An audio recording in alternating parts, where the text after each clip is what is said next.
This is episode 255 of the Gold Squadron podcast. I'm your host, Dion What's a Voice Morales, and today I'm joined by Marcel, the bridesmaid Manzano. Two in a row. Two bridesmaids in a row. Will, full send Hagewood. I watched every single stream game. Did you? Ryan, a map marked. Is time saved? Staniszewski. I want to start putting in the initiative. If everyone comes together and finds the exact middle of all their mats before any game has to go, you just take a little marker or pen and mark it. It'll save so much time. And James, time has started? Ritter. Hey guys, it's a pleasure to be here. All right, so if you've been listening to the podcast, watching the stream, subscribed on YouTube, in the Discord, on Facebook, any of the above over the last weekend, you know that Gold Squadron and friends just wrapped up Adepticon. We were in charge of organizing and putting on the X-Wing World Open qualifier that happened at Adepticon. We have a thank you to everybody involved. I put out a longer post today on Facebook. If you want the full details, everybody's name. It's a long list. Thank you. All the if you were a part of it somehow, thank you. Okay. Love you guys. What I want to do today is rather direct. We have here 5 completely different perspectives of the event. We have the organizer, which was myself. We have a viewer, which was Ryan, who unfortunately wasn't able to make it. We have a player, Marcel, a streamer, who was Will, and then a judge, which was James. 5 completely different views of the same exact event. Being able to just get some different perspectives. I really want to, those of you who are live with us, feel free to ask questions from the different perspectives because we would love to talk about those things. I think it'd be really great as part of the conversation. We're also going to go over our top 8 lists. We're going to take a look at the faction breakdown as well. And just talk a little bit about the event. And I want to start there. With let's talk about the event. We were over 4 days, many different things. We're going to be focusing on the World Open qualifier in and of itself. Will, I want to start with you, my friend. You streamed every single game. You got to get a taste of your perception of what the public who was not there, their perception of the event. What were some of the things you noticed? Any trends? They saw a lot of Republic, and they were clamoring for anything that wasn't Republic. I tried my best to give them that matchup, but from I think the streamer point of view, trying to get matchups on and like a variety of games. At least on the higher end of the spectrum, players who are like starting off like undefeated a lot. What felt like a huge majority of them were Republic players. Well, I will say at least half of them, it felt like. But as far as the viewership, I guess I thought the chat was pretty positive, especially in the beginning days when we were kind of doing side scenarios, right? Mm-hmm. Where we did duos and the droids you're looking for early on, which I thought was real fun. James helped me out with that, and I thought we had a blast. But it was very different going from, like, oh, hey, look, we're flying some ships, doing some fun stuff, to all of a sudden, we hit competitive, and we got Paul Heaver on right away to show you what competitive X-Wing is. That was round one. That was round one of the event. Yeah, we cranked up competitive to a new level, and I think that's something that the concept is, I don't know, how do I say it? might be disingenuous. Maybe I don't know. I don't know what I'm trying to say, but basically because it was high level play, the games were perceived as very different, right? Like, I mean, we just spent a whole time talking about, the final, how everything is very precise and calculated, that and I what do I say, like ruthless. Like, people were playing to win on stream, no matter what. Obviously, like, not cheating, right? But taking every advantage for the scenario that they could, as far as like, especially like list types, right? We saw like almost every list was having a fast ship, right? Like a specific objective getter. And a lot of the lists were leaning into some way to generate a crit result as well, whether that's marksmanship or a different combination of things. So that's, I would say, from my point of view, the overall players that I saw, man, everybody had done their research, I felt like, and had gotten a list together that was ready to compete at, ready for like the final table, right? Like, ready to take it all. Love it. Love it. Now, James, you were walking the floor on the first couple days you spent with Will. But in the World Open Qualifier itself, like, what was the most common calls that you were getting when people were calling Judge? I will definitely say we had a couple. I mean, you're always gonna get arc checks, and is this in range? Those are always very common. Some of the things that we had talked previously between the judges, D and Chris Allen and Nick Sperry, most of those questions did come up. Stuff like, at range 0, can I add a die, even if it says I can, like with TIE Advanced X1s, can I add a die with this? Can I add a die with this? No. If you're at range 0, doing a range 0 attack, you cannot add a die no matter what, unless you have a range 0 ability, which no one has right now. All the range 0 abilities we have just make it a range 1 attack. They treat it as a range 1 attack. A couple of other things we saw. Let me get my little document up. Jettisoning cargo with the salvage mission. How do you do it? When do you do it? What if you do a advanced maneuver? And do you have to, if you do you do the advanced maneuver or not? No. No. No. So right now, as the rule stands right now, in this scenario, I'm just going to read it out real quick. That way I can have a base. Yeah. If a ship that is towing a supply cache reveals an advanced maneuver, it performs a stress maneuver instead. If a ship must perform an advanced maneuver, it jettisons the supply cache as described above before executing the maneuver. I think a lot of the confusion is that second sentence. It's separated, and it says if a ship must perform an advanced maneuver. So the only ship that we have in the game right now that must perform an advanced maneuver is the Roomba, the droid gunship. Oh, I was like, what Roomba? The Roombas. The HMPs, yeah. Yeah, the HMPs gunships, because they must treat their side slips, their turn maneuvers or bank maneuvers when their car just slips that side, as side slips, and side slips are considered advanced maneuvers, and they must execute the advanced maneuver. Otherwise, all other ships only go by that first sentence. If a ship that is towing a supply cache reveals an advanced maneuver, it performs a stress maneuver instead. And in the rules, a stress maneuver is just a 2 white straight. You still get your regular action and all that. So you cannot, but the only difference is you cannot reduce the difficulty of that maneuver. So it's always a 2 white straight. And then you keep your cache and you do you get your action.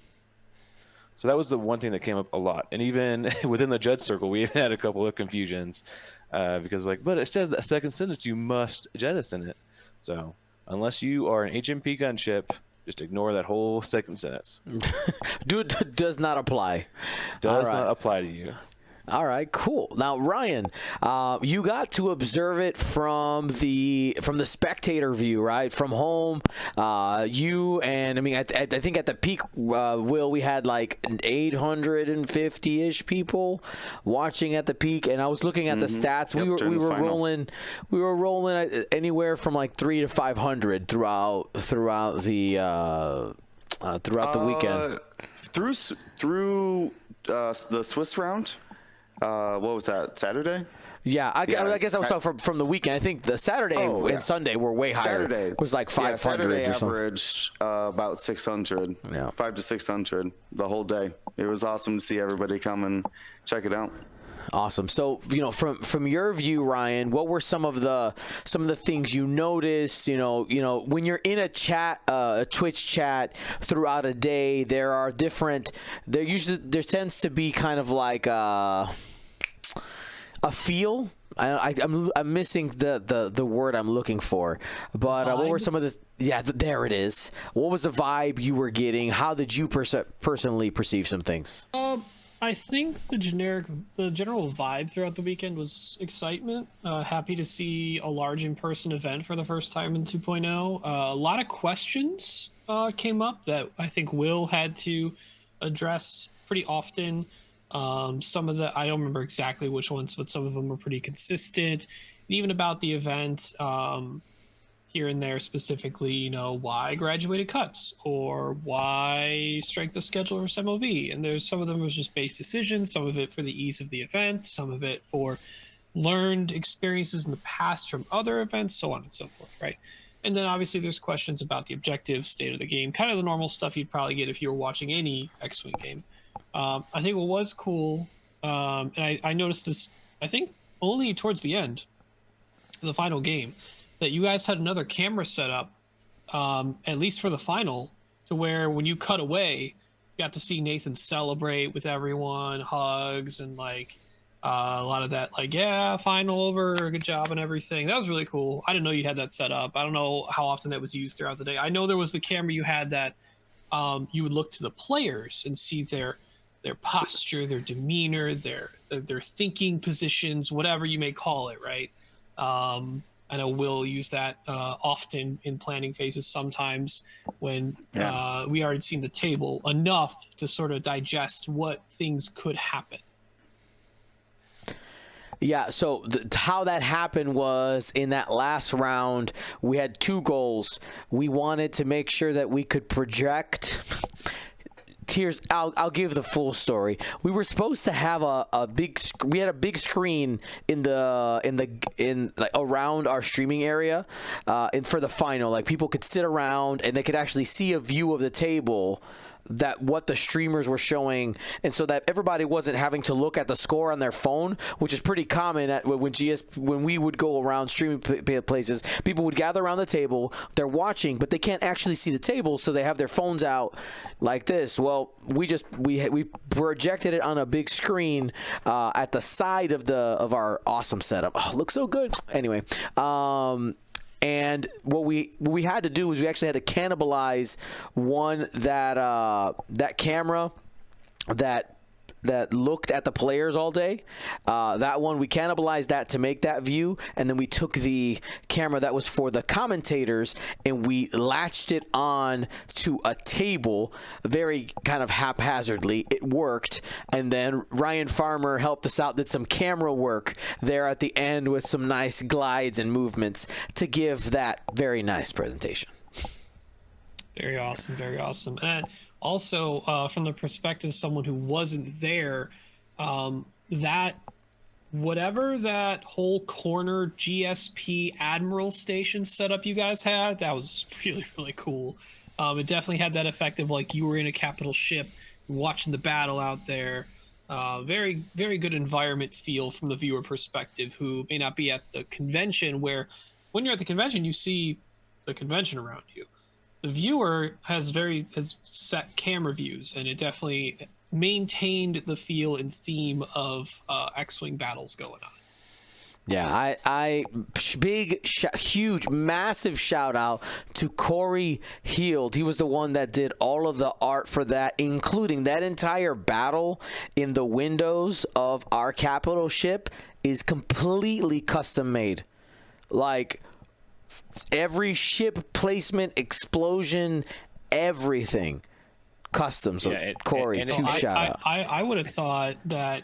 So this is going back to me playing a really old PC game, Star Wars Empire at War. I thought he was just going into free cam mode in that game because you could do it in the space battles. Yeah. And like, you can like watch stuff fight each other, and he caught that camera shot. That's what I was trust me, Empire at War would have a lot more pixelated. Yeah, there were 0 pixels on that entire backdrop. We couldn't find one. It was. You could see every single little TIE fighter, every single little cockpit, and yeah, that backdrop. I kept turning around and being like, "Can we just watch this?" Like, I haven't ordered a lot. Just look at this thing.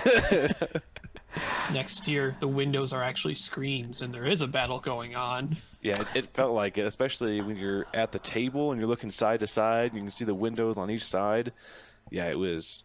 Yeah, Corey knocked it out of the park and into the next stadium. That's right. With those backdrops.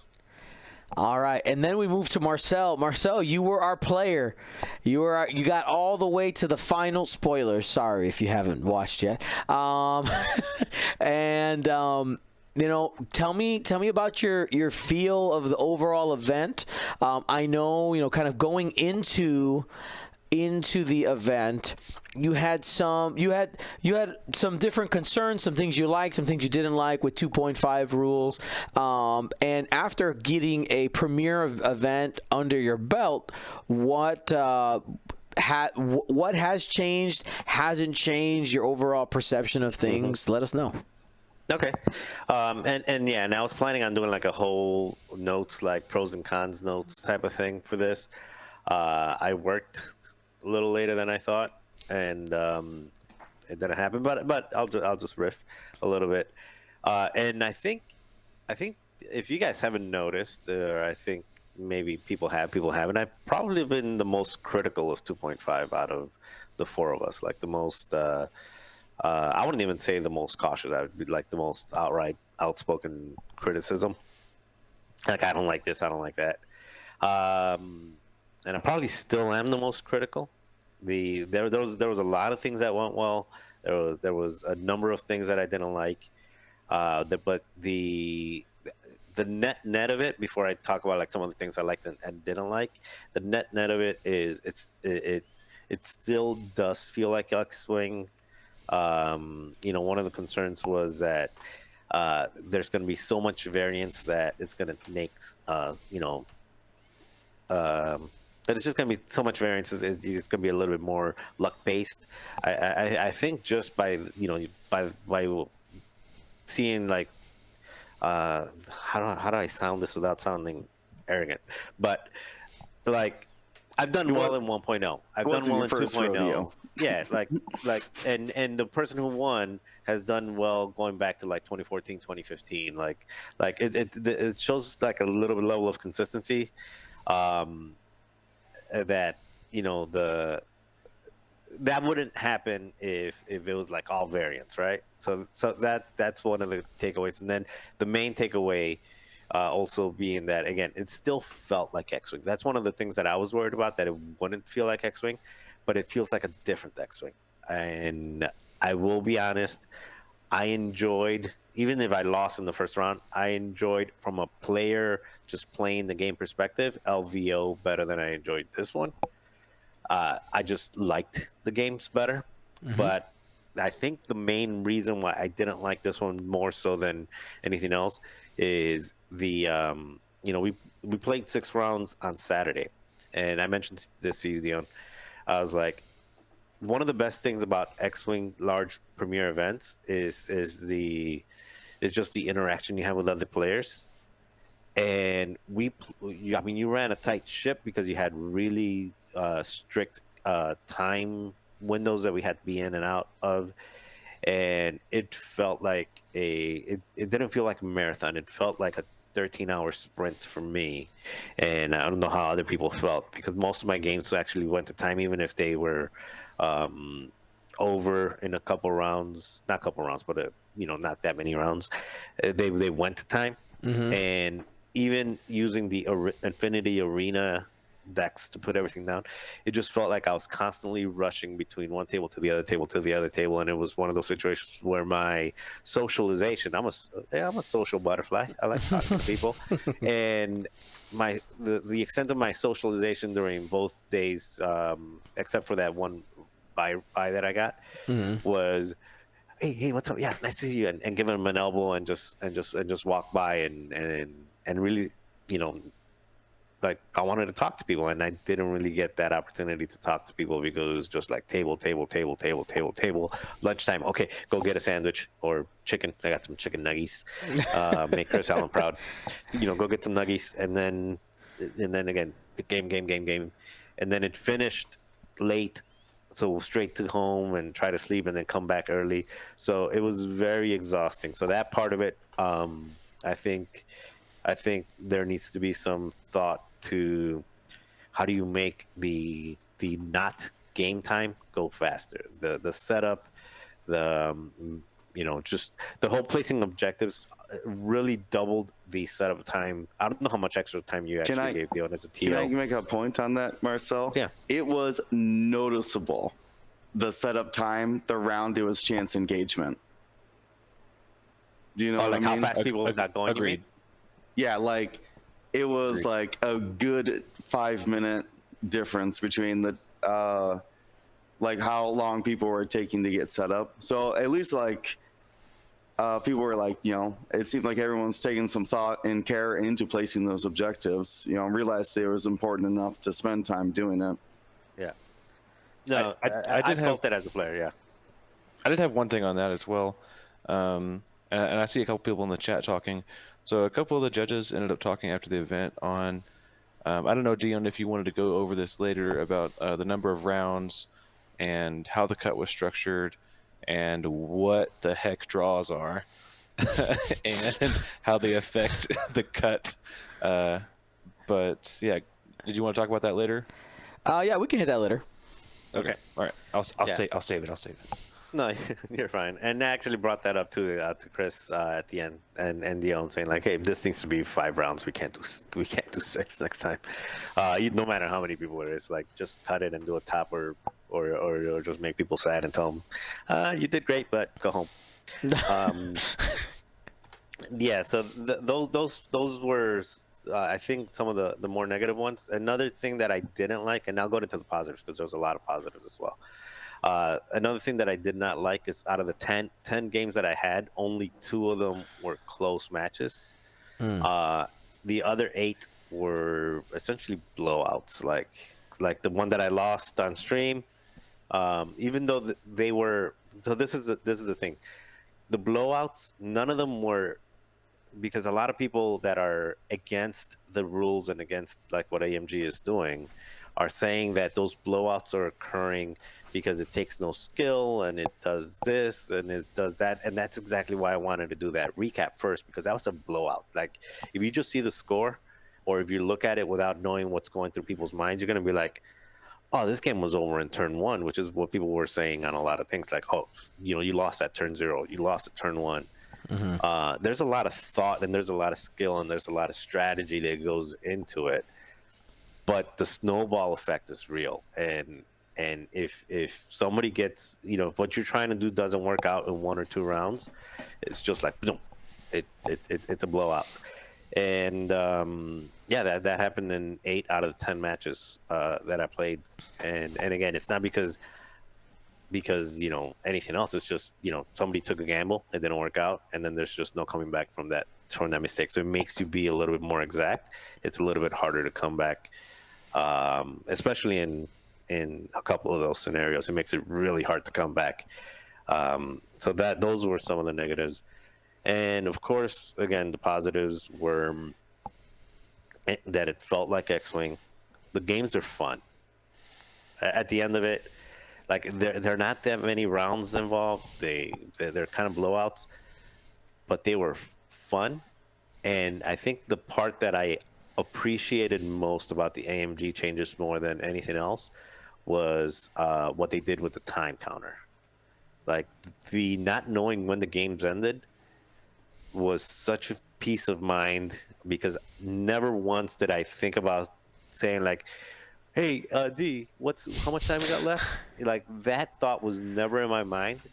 And I never considered like, oh, there's only one round left. I have to, like, every time that you said time in the round, it was always like a 100% surprise. It was like, oh, okay, I guess the round's over, and you finish it. And that was so satisfying to not have to worry about, again, just have it in the back of your mind, like how much time is left. And then I think I only heard one game where a table next to me, it never happened in any of my games, but in a table next to me where like D-Yoon came over and somebody complained, and it was like, hey, you gotta be a little bit faster, you're slow playing.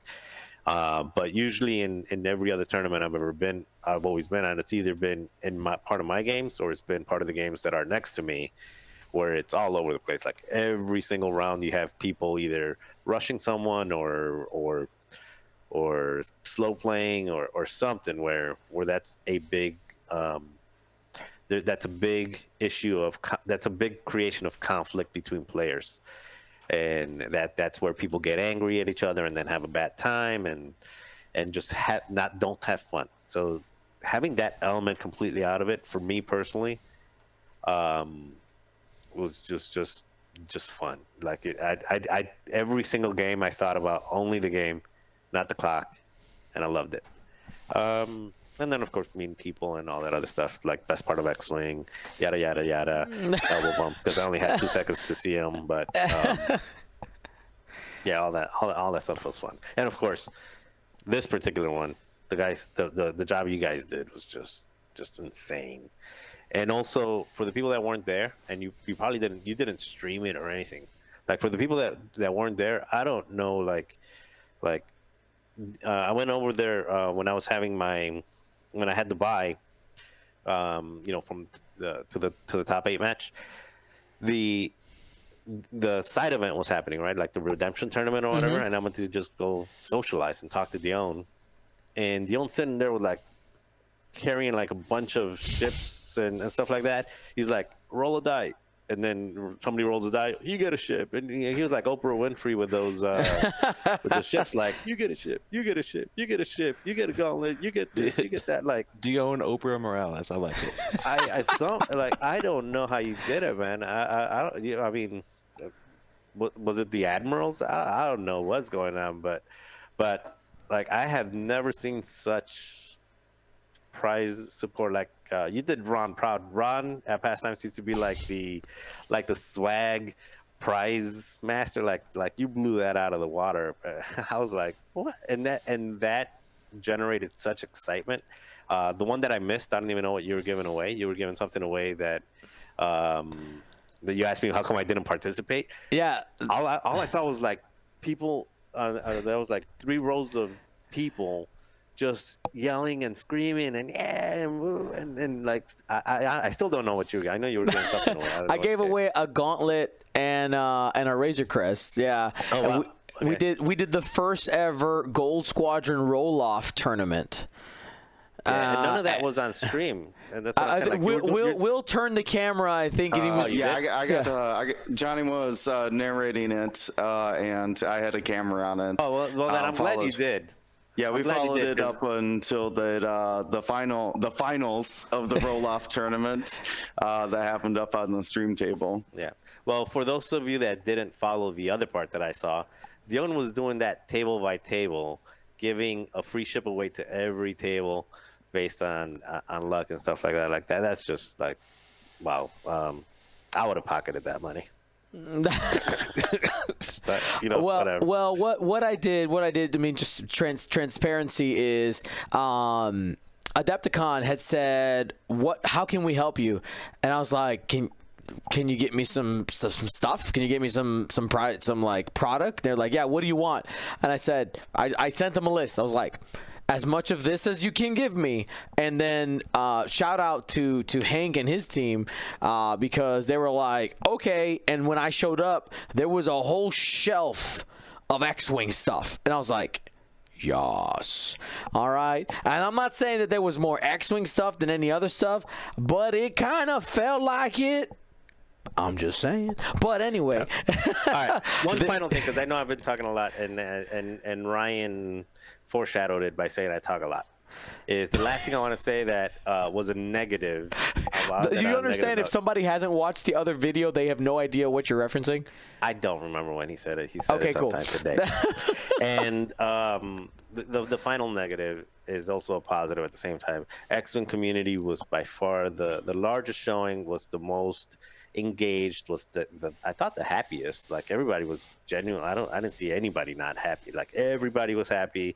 Even the people that lost were having a great time. Kayla went. She went 3-3, and she loved every game. Like she enjoyed she actually stuck out for all 6 games, and all that was great. Yet the part that, again, this is a negative for me personally, on a selfish reason, is I looked over at the Legion section. I looked over at the Marvel Crisis Protocol section, and they had like stages built on like on a boxing ring with like professional style lighting, 360 lighting all around, and TVs facing in every direction so that people can see like what's going on and draw attention. And I just thought that it was, again, it's a little selfish. I'm like, well, we got the most community. We've got triple or quadruple amount of players. We've got maybe like 10, 20 times more the amount of viewers. Yet, that level of support was provided over there, and you had to basically acquire your stuff through your own personal means. And I was like, they helped you out with the ship and stuff like that. So I didn't know that. That's good to know. But well, I mean, just it just felt uneven. It just felt like we didn't get the love that other people got. I'll have transparency there. I mean, I'm not under contract or anything, so so in the original plans, we were supposed to have a stage.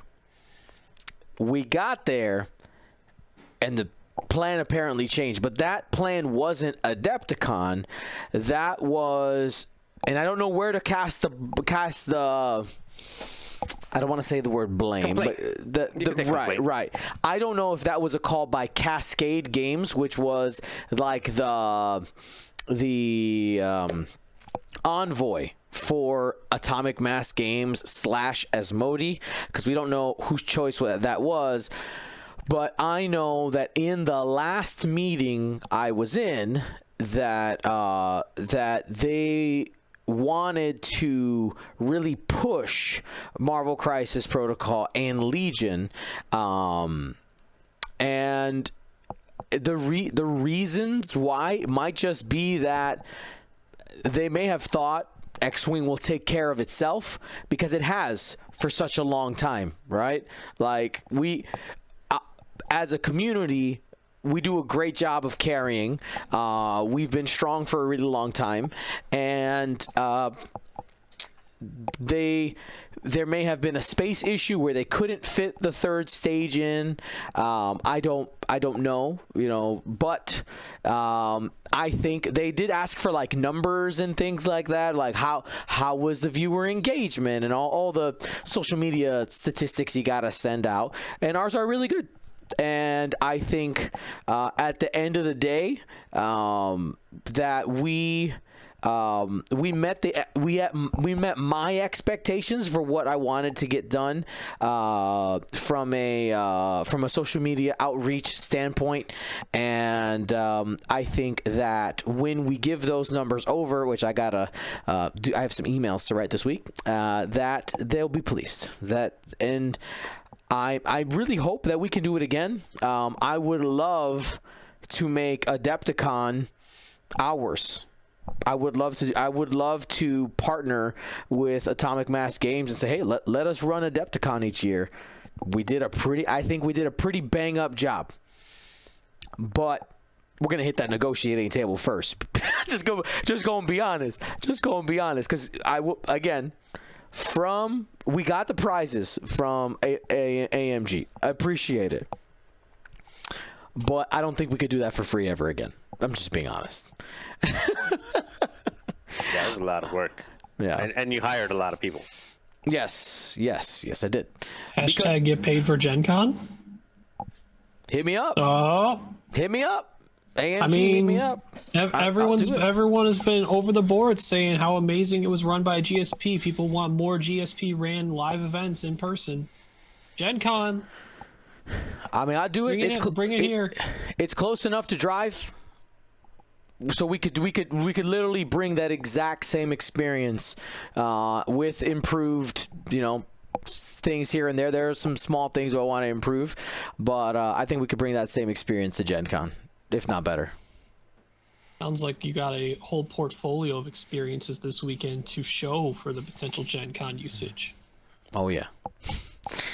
Okay. Any other James, I'm sorry, I'm pulling a blank, but I am still brain dead from this weekend. I might not be. There was something else you had said, Dion, do you want to talk about that thing? And I was like, yes, let's talk about, and I literally don't remember what it was. Yeah, you did. You said, hey, Dion, do you want to help talk a brother about this out. other thing? He said, we'll touch that later. Oh, yes. Yeah, we'll talk about that later, and then I'll forget it. Yeah. No, the 6 games, and then the graduated cut versus a set number of cut.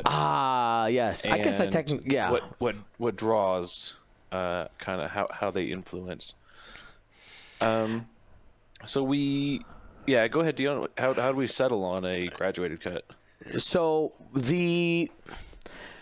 one of the issues that ended up coming up was how I had the AMG tournament document weeks, a month and a half before all of you. Just being transparent. I had it a month and a half before all of you. And if you actually read the tournament information, everything you needed from that tournament document was in my event stuff. And the biggest one being how they were scoring and what the tiebreakers were. 3 points for a win, 1 point for a draw, 0 for a loss. And with the first tiebreaker being strength of schedule, second mission points, in the removal of MOV, it created this interesting situation where when it came to a cut, there is no way for you to control strength of schedule. Right? There's no way for you to control strength of schedule, but it's a very common tiebreaker because it shows that you were able to overcome higher odds or worse odds. So when it came to deciding on a cut and the number, essentially I decided is you had to win 5 games. You had to win 5 games. Otherwise, you weren't getting in, and fully win. So that's why I set that number at you had to earn 15 tournament points. But I easily could have put 5 wins. But I wanted to use the wording that was in the tournament doc, and I didn't want somebody to miss a cut for something that was out of their power. Now, what this also eliminated was the ability outside of a very corner case to be able to intentional draw into the cut. And we had 2 players who I don't think completely understood that, and they're like, "Oh, we could just draw into the cut at the last table," and they both went, "Oh crap. No, we can't." When they went to talk to the judges about it, they're like, "No, that puts you at 14 tournament points each. You're not in the cut." And they had the realization that they had to find a winner. And that right there, I mean, that's their mistake for not reading the rules, but just to be completely straightforward. But I wanted to make sure that everybody in my eyes is earned their way into the cut. Additionally, if you looked at that AMG tournament document, they didn't actually tell us. They said, hey, some events may have cuts, but they didn't give us guidelines for a cut. And I think part of it probably is they haven't decided exactly how they wanted to do it. What I did at Adepticon is my open letter suggestion to to Atomic Mass Games on how to run a cut is put it completely in the player's hands. They win the 5 games, they're in. Does it make it more complicated for prizing sometimes? Sure. And for the bracket the next day, yes. But those are all things that can get solved. What we ended up doing is on day 2, we had everybody come in, regardless of what rank you were. We had everybody play that first round. And so we had basically top, quote unquote, 32 that round. It was actually top 19. The people who would have had to play into the top 16 play, and those other games from the top 16 fire off at the same time. Then we took that second round to make our timing even, which gave a 1-round break to those players who all came in early, won their game. They're basically given a 1-game break for winning, and then we were able to even it out from there. We easily could have also brought in the other 3 games that we needed early and then fire off, but the risk there is if a player doesn't show up, it completely especially if they're in the middle of the rankings, it could completely change that final cut breakdown, which would have been like, oh, now we actually need X person who thought they could have been later. So just avoiding that. Marcel. I was pulling an eyelash. I wasn't raising my hand. I thought It looked like I you was were like raising this, hands. You were like, this. I had an eyelash. yeah. So the judge team kind of talked about it, and we kind of came to a couple of I guess points. Is that MOV rewards the player for drawing against weaker opponents. Let's say that, or for like stomping someone, like you're saying. And it's very easy to blow out a game, just like Marcel said. All it takes is a couple of good positionings and a couple of the objectives, and you can get easily 25 points in a game compared to your opponent. And whereas strength of schedule rewards you for playing harder opponents that go further into and do better in the total overall event. And strength of schedule is also a negative factor in that if you do a progression cut, like the way we did, where you have to go X and 1, you have to get at least 5 wins to make it in.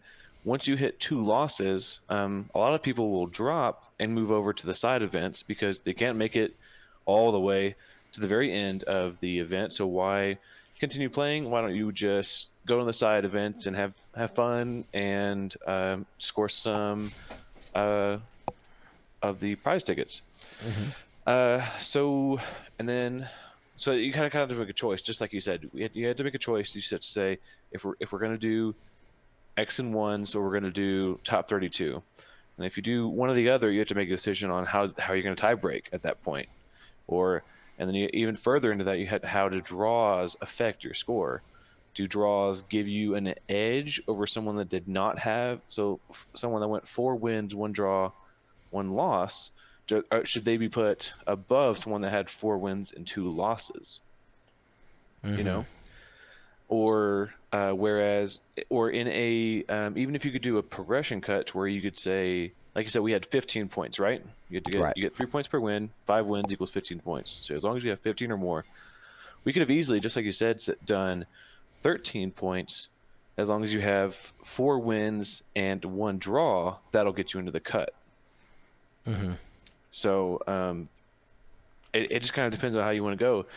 No matter what, everyone that makes, the cut minus, 5 players is going to be upset that they didn't make the cut. So I guess it really depends on, what can your tournament handle? Can your tournament handle 6 games like Adepticon? I feel like we did pretty well. We had a good schedule, like Marcel was saying.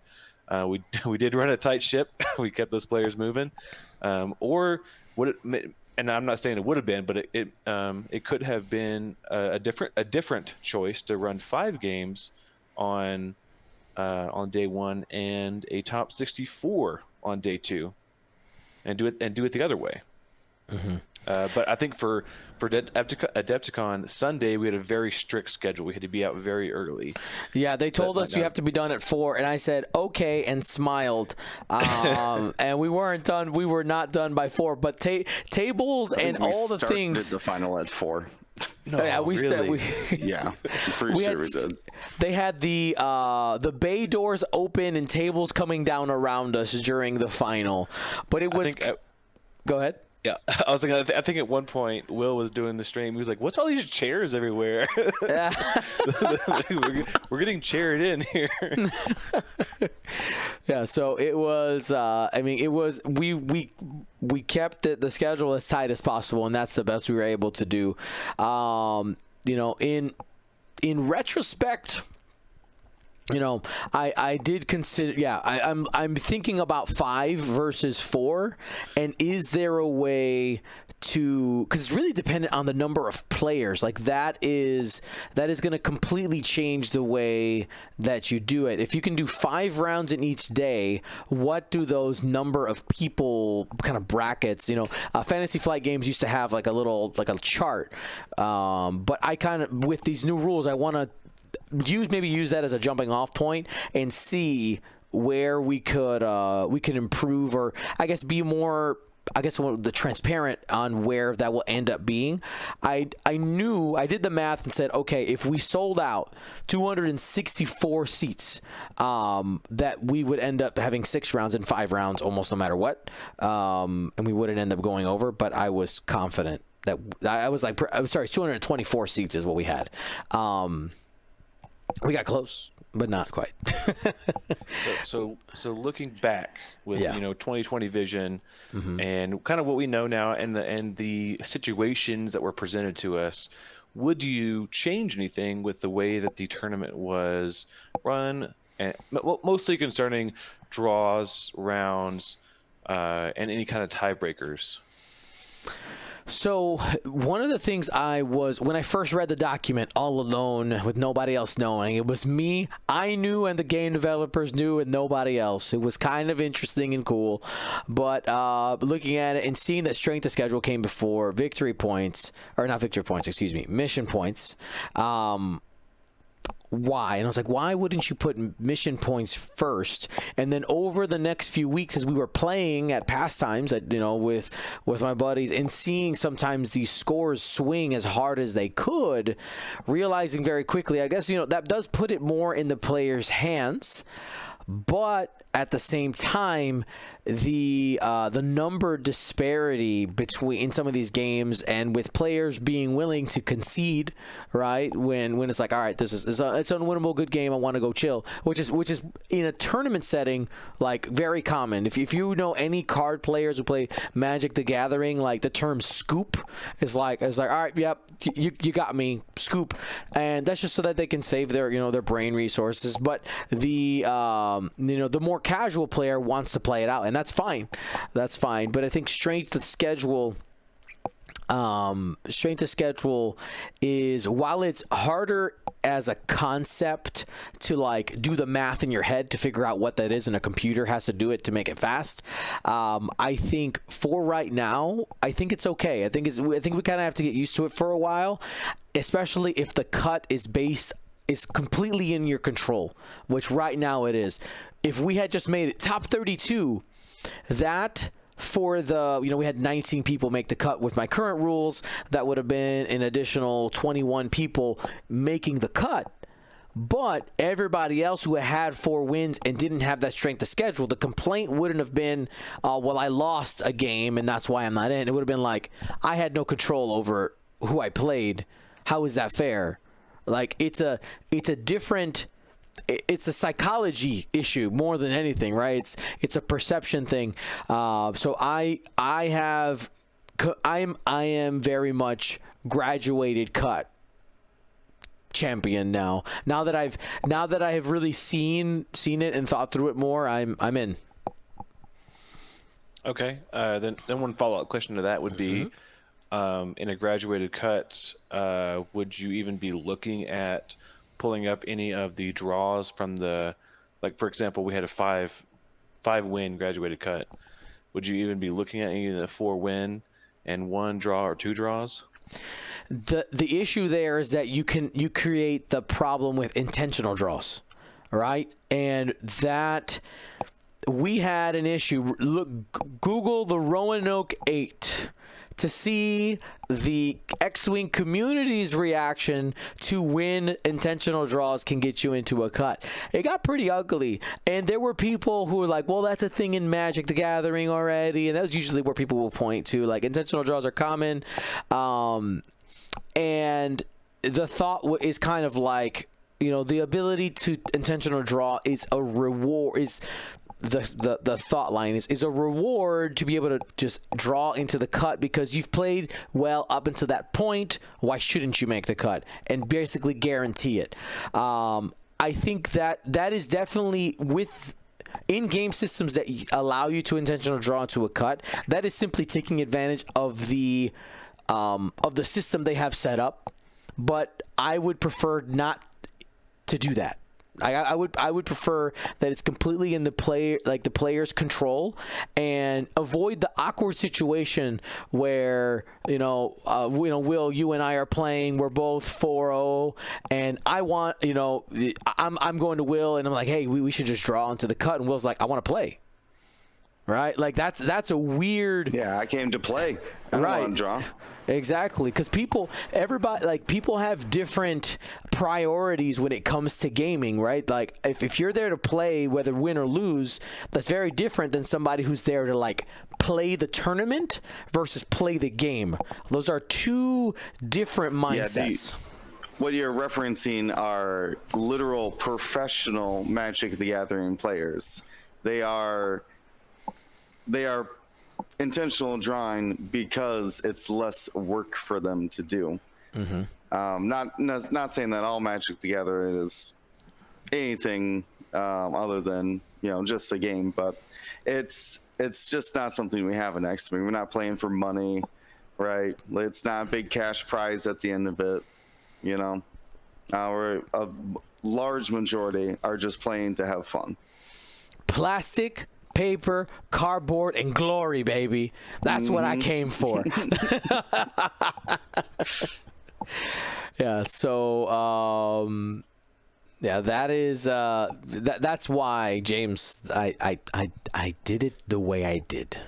Yeah, I just wanted to discuss it because I know there's a lot of discussion in the community about, was the progression cut, how did it work? And what are the other options that tournament organizers have at their disposal when they're running events? So Fruit Pebble in the chat says it shouldn't be awkward when somebody asks for an intentional draw. You as a concept, you are correct, but people have emotions. And not everybody processes that or presents it in the same way. It just creates social awkwardness and social pressure. And again, if you don't see intentional draws as an issue, then you probably don't necessarily feel that would create an awkward situation. You know what I mean? So it depends on your personal perspective. So I looked at it as holistic as possible. Somebody said emotional damage. Correct. All right. So yeah, I mean, this has been a great discussion, just kind of the overall. And I would love to give the chat a moment if there's any specific questions and what perspective you would like answered, or and while we're waiting for that, is there anything else you guys wanted to bring up about the event overall? Any questions for each other that we might end up having? I have a question. I have a question for both Will and Ryan. So, the 2 games that I had on stream, I only played twice on stream. It was the top 4 in the final. Both of those were blowouts. Obviously, one I lost in a pretty bad blowout, 3 rounds, and then the other one, I think it went 5 rounds. The one that I won, but it was basically over after round 2. It was just, we were having fun, and he wanted to keep playing until, he wanted to kill Netrum, so he wanted to get his personal victory. But the game was essentially over after 2 rounds. because of that because of the ability for games to either be really short or decided really early, or because of games being able to be blowouts.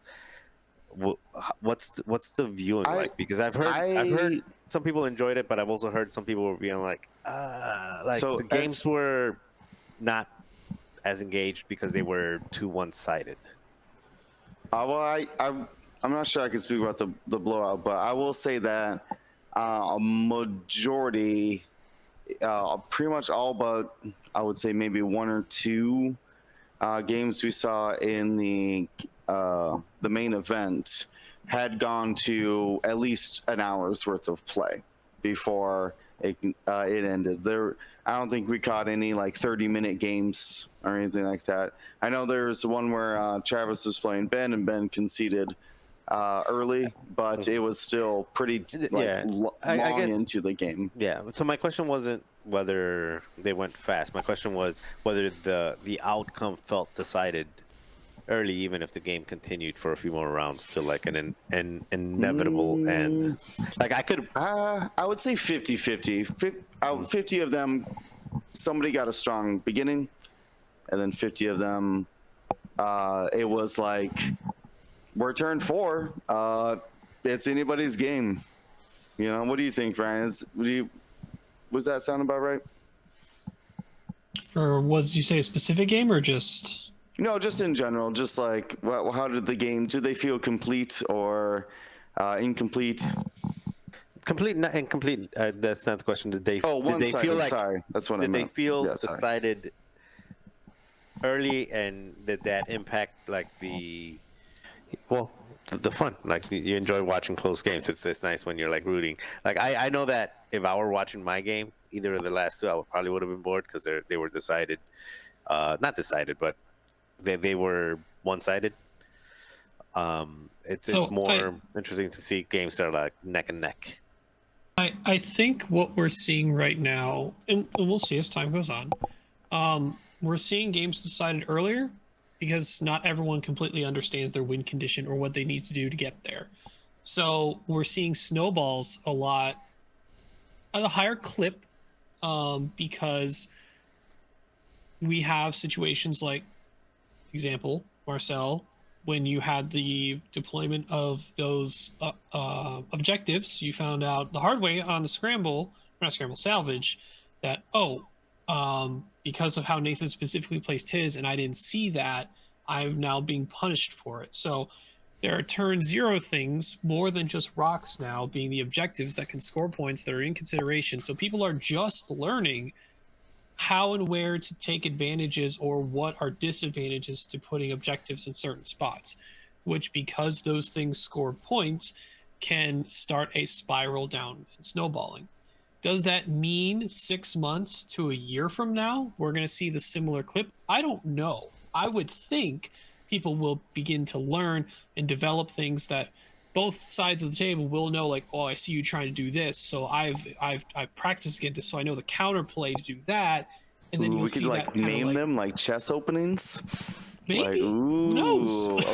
You put him down. He's putting down the ID obstacle in the corner. Okay. I see the ID obstacle, and I got the new Marcel counter. Yeah, there you go. You know, like whatever, right? So, there's going to be things that develop, and I just think we're in the early stages where, yes, it's going to feel a little bad sometimes, and I've already had a couple games that I've tried online where like, oh, I didn't see that. Well, this is going to be a hard game now. So it's just those learning things that, people are going to find things.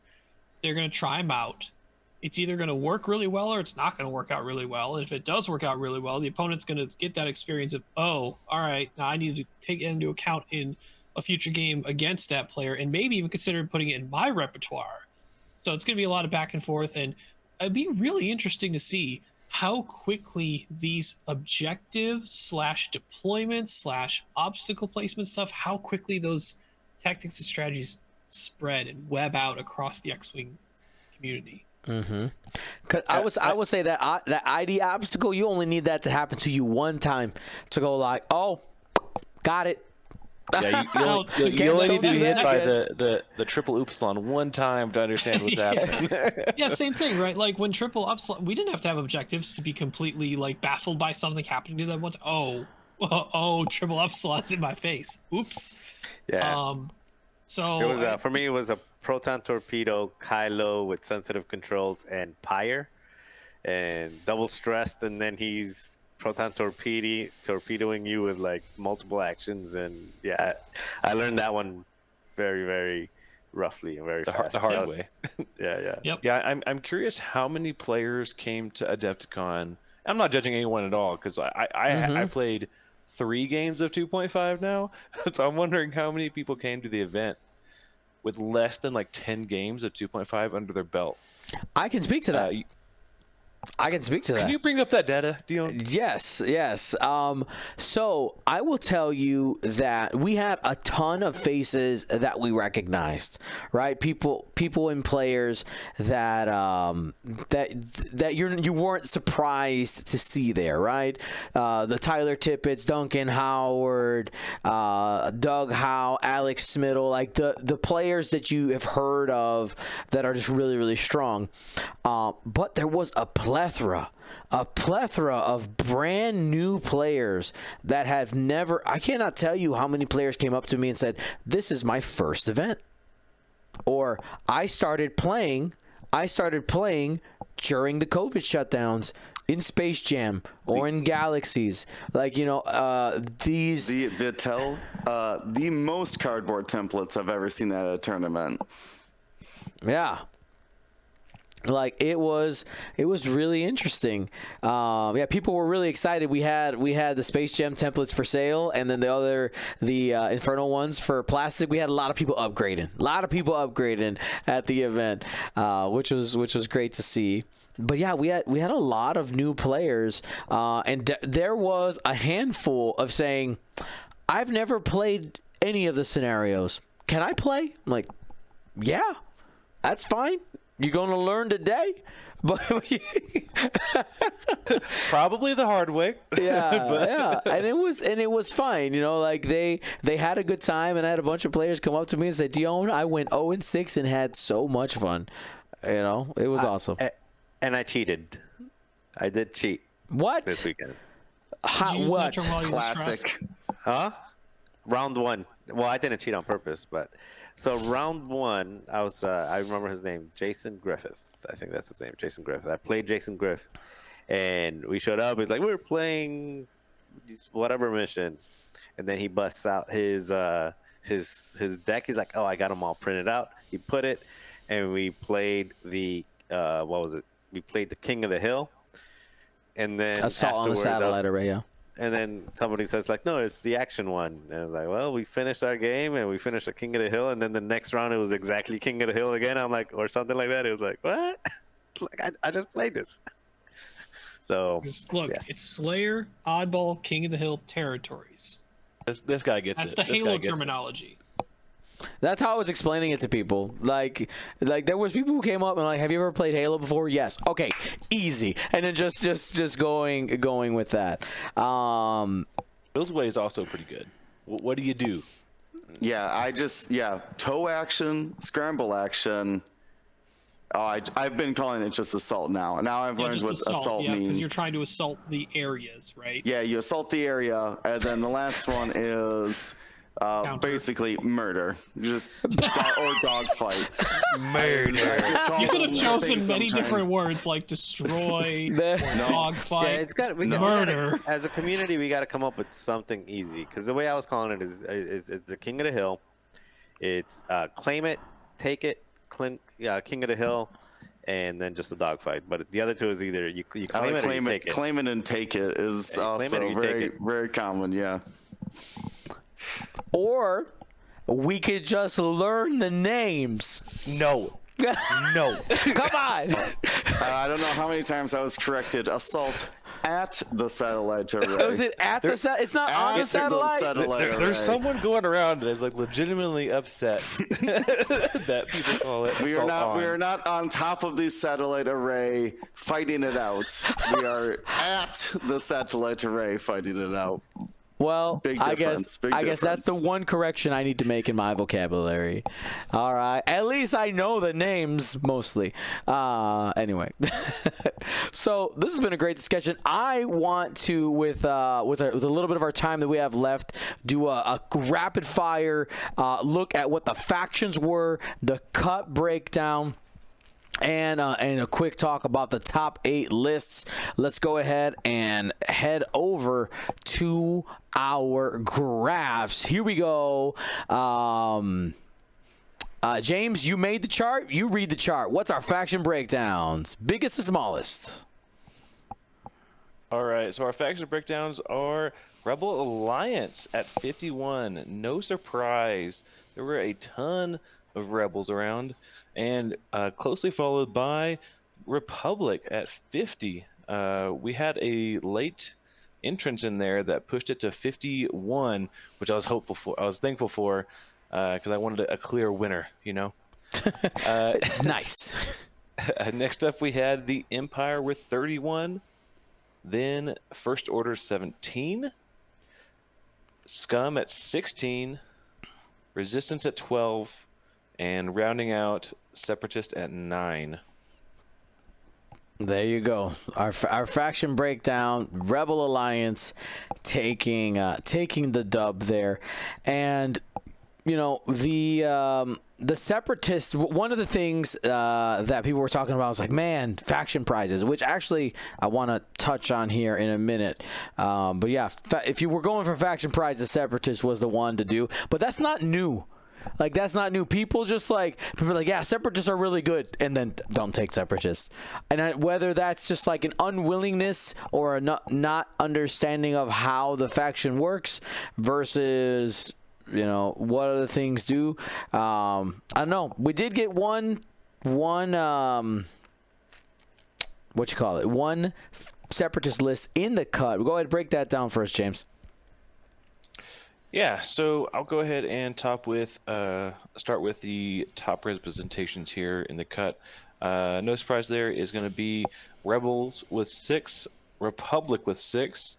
Next up is Empire with 4, First Order with 2, and Separatist with 1. Unfortunately, we did not see any Resistance or Scum in the cut, and just a reminder, it was a 19-player cut. Mm-hmm. So there you go. I mean, it was when you look statistic. Say it again. One more important statistic. Yes, 100% of Marcel Manzano's made the cut. Continue. 3 Team USA players made the cut.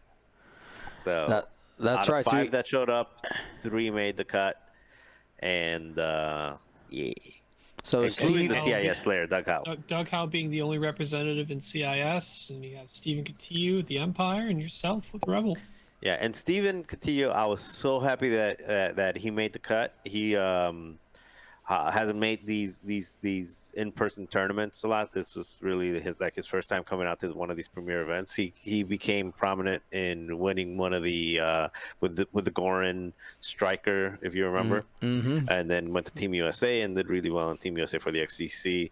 But that's also, I think, a win for just like the online format too, like the Galaxies and stuff that should continue. Yeah. To show that, like, hey, the people that became that became known in the community, involved. Yeah. Let's say involved. Like, that became more involved in like play outside of the local scene and did well in the online events has translated to, you know, doing well in person. So again, you know, some people were knocking the online play, not real X-Wing and stuff like that. But I think the numbers in general, again, with the number of new players that it attracted, again, exposure and getting people to play the game, and the level of skill and that it takes to play and do well in those tournaments as well. Yeah, absolutely. A lot of the names during registration were names that I saw on Galaxy's rosters. Like, people who their first times was playing in Galaxy. It made my heart happy just to start seeing that crossover.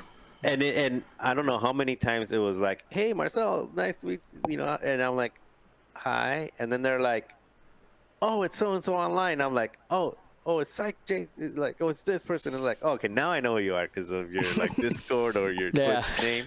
Yeah, can we just switch to all one or the other? I can't keep up with both the Discord and the real life names now. It's too much. Name tags. Can we get name tags? Yeah, I guess we're supposed to be wearing badges, I guess. We need more prominent name tags. With a Discord name on it too. There you go. Yeah.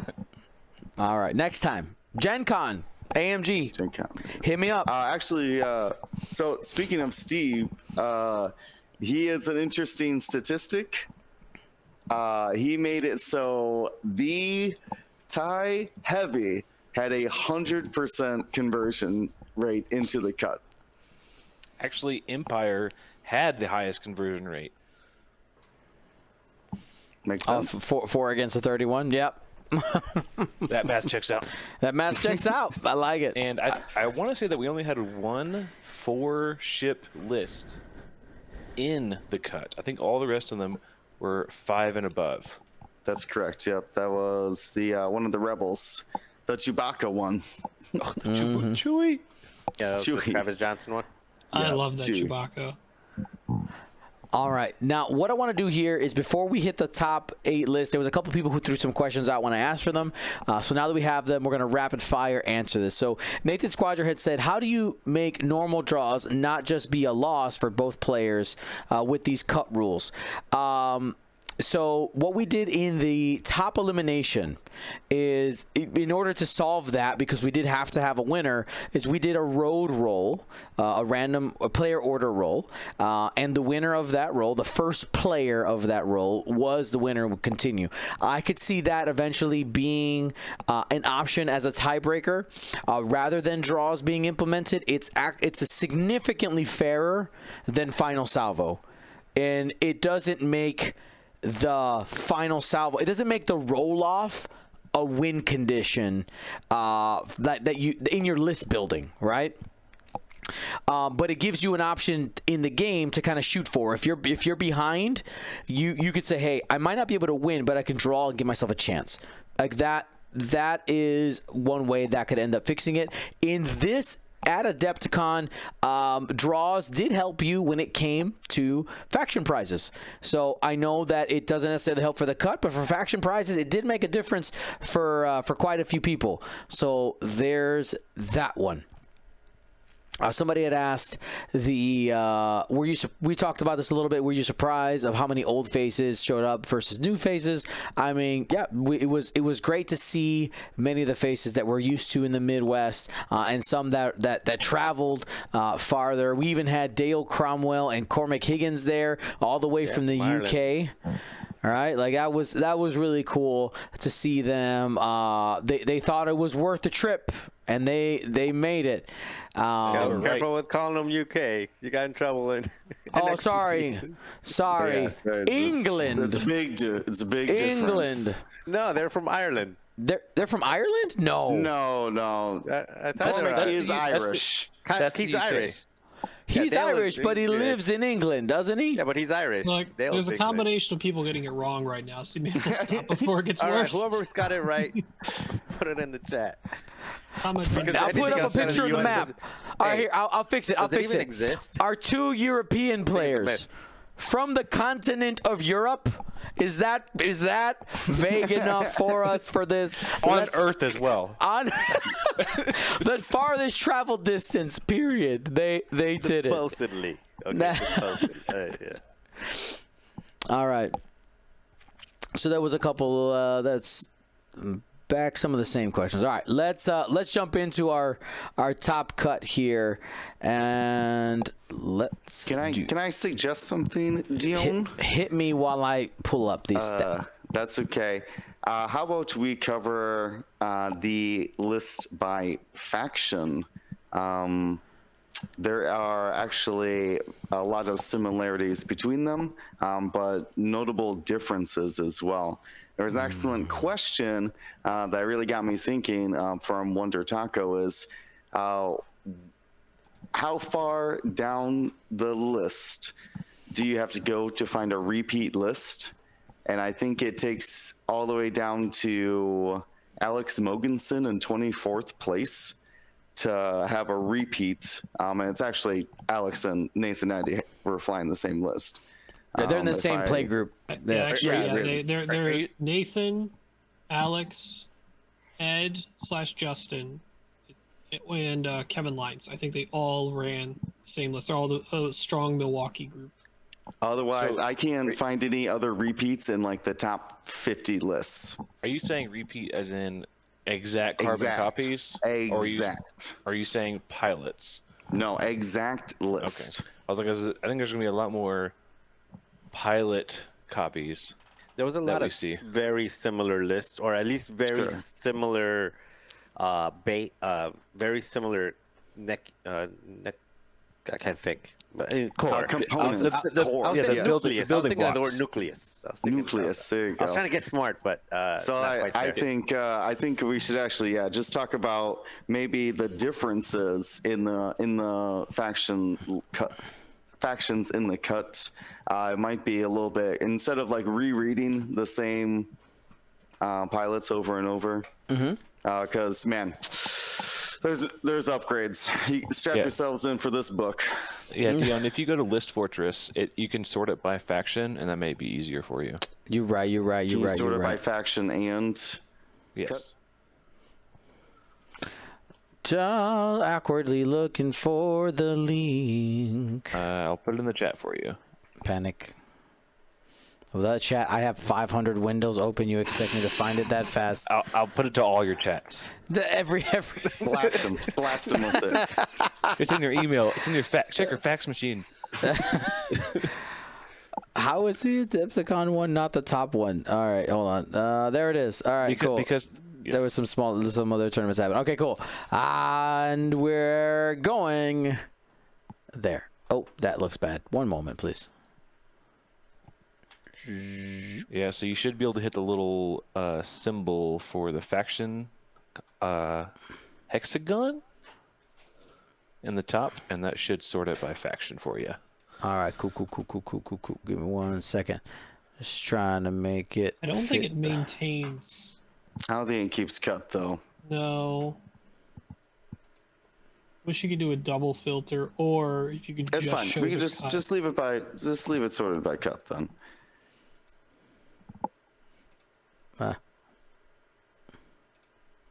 There we go. Done. Cut. Let's start. We didn't. The import didn't quite get it. Nathan Idy ends up at the top there, and I'll go ahead and take it here. Well, let's just go here. This is prettier looking. Sorry, viewers and listeners. I just.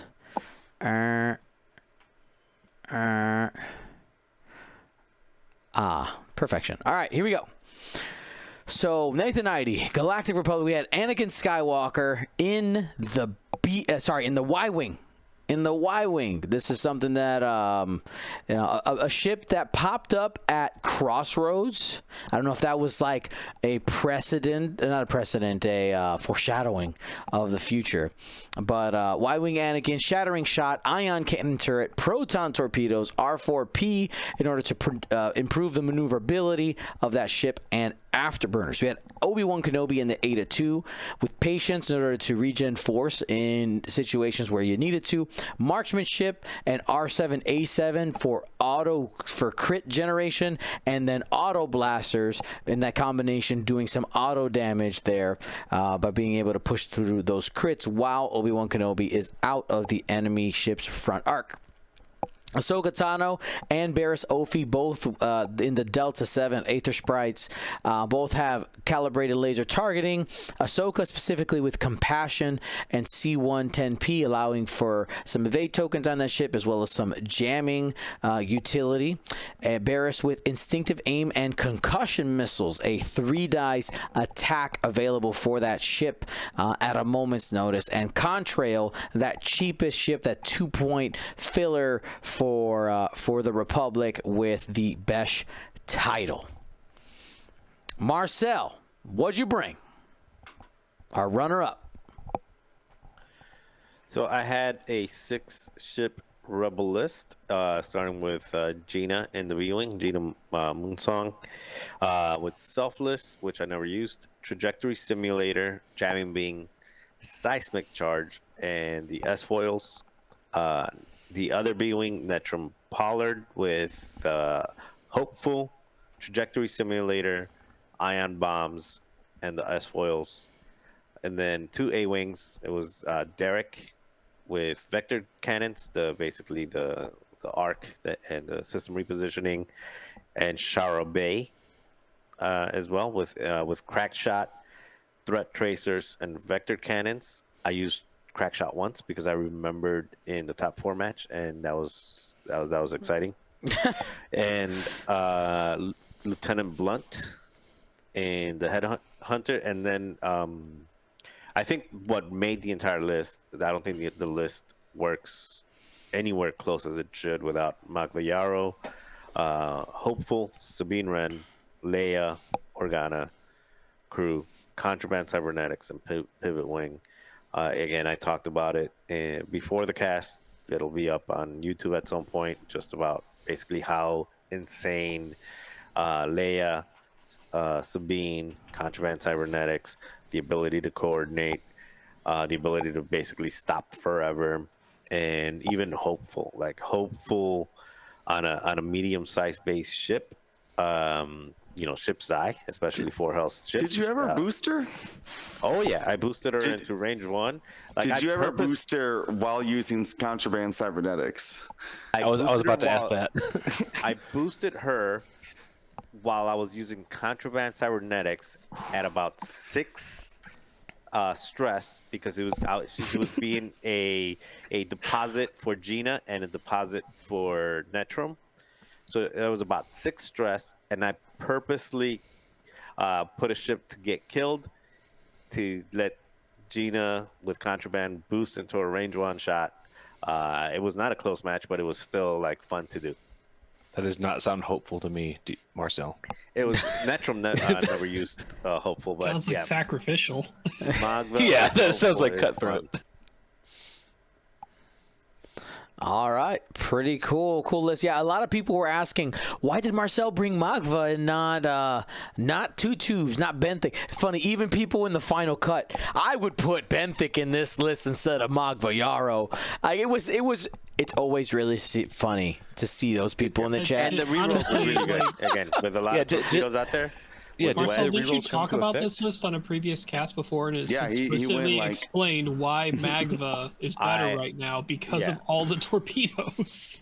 I think I told everybody that listened to the cast that this is what I was flying like 3 weeks ago or something like that. Keep your ears open. It helps. All right. Will, go ahead and talk about Kyle Lembecker. Can I talk about Courtney Moore instead? Okay, James, talk about Kyle Lembecker. I got played. All right, Kyle Lembecker, Republic, bringing Anakin in the Ada with Malice, Brilliant Evasion, Marksmanship, Auto Blasters, R787, and Hull Upgrade. A whole bunch of stuff to say, here's 3 crits. Deal with it. Oh, I want my force back too. Really, really good, really mean, and difficult to take down if you're squirrely with them. Wolf in the Arc, still really good. Turns out Wolf's still really good. Has Crackshot, R4P17, and Holograde. I'm curious if he got R4P17 to go off in the match a lot. Barris Offie, a kind of a staple right now in the Republic. A really good 3-pointer with instinctive aim, concussion missiles, and CLT. Contrail, of course, because he's 2 points and he's an I-5 and he's fast. Interestingly, he brought Esk. So I'm wondering if he ever got some Esk crit ions off throughout the day, because those are really cool.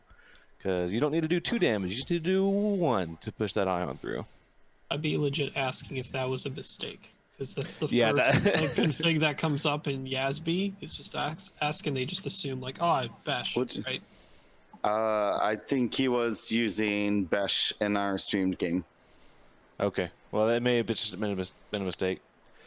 I don't think it's like Yeah. I don't think he submitted a wrong list or anything. Nope, it's wrong. Maybe. He's losing.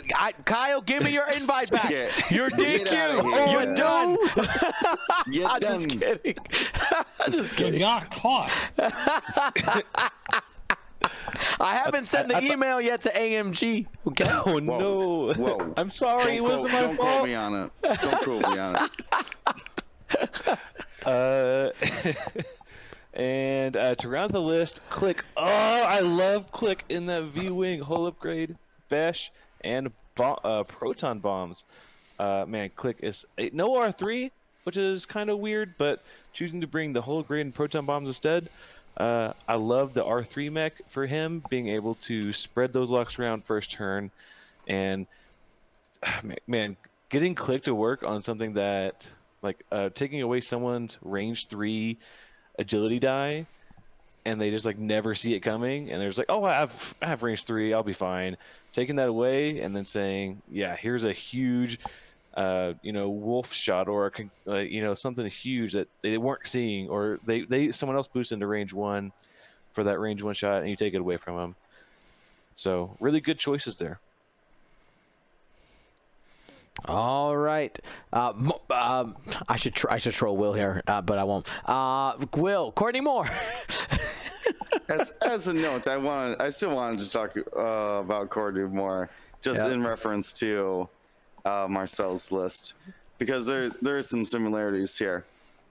Gina Moonsong, with trajectory simulator, jam and beam, stabilized S foils, but this one has marksmanship and proton bombs. Crits, pretty good for salvage, it turns out. This one also has a shower bay, though it has starboard slash and concussion missiles in addition to vector thrusters. But this is where it changes dramatically. The pairing of the benthic 2 tubes.